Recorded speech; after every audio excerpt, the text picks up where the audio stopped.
The opening of the third seal. Revelation chapter 6. And when he had opened the third seal, I heard the third beast say, Come and see. And I beheld, and lo, a black horse, and he that sat on him had a pair of balances in his hand. And I heard a voice in the midst of the four beasts say, A measure of wheat for a penny, and 3 measures of barley for a penny, and see thou hurt not the oil and the wine. Understand that when there is conflict, bloodshed, and violence, the people begin to suffer economically, and that was happening at this time in Imperial Rome. It is also interesting to note that the balances and scales, just as the horses, were also stamped on the coins of Imperial Rome.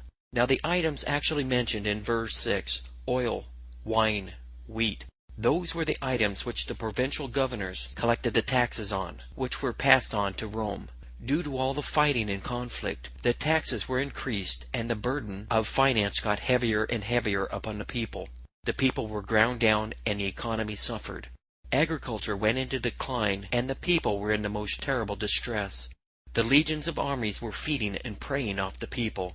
And then you hear the voice from the throne, and the voice from the throne gives a price.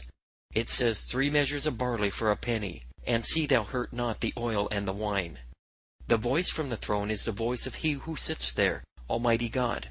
Why does he speak? He speaks because Almighty God hates oppression. Almighty God hates to see the rich grinding down the faces of the poor. Almighty God hates financial and economic corruption. Almighty God hates the whole system of debt, interest, and usury as it was being practiced in Imperial Rome at that time. And you see the prices that John gives there for the wheat, the barley, and the oil. They were the exact prices in the marketplace during the reign of Emperor Alexander Severus. That helps us to date the prophecy yet once again.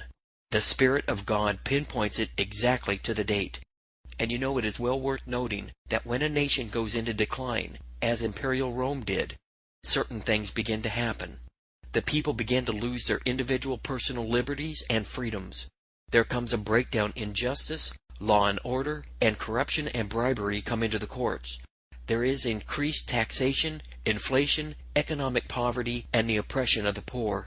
What was taking place in the declining Roman Empire is exactly what is taking place in this declining nation of ours today. It displays the same hallmarks of decadence, decay, and apostasy.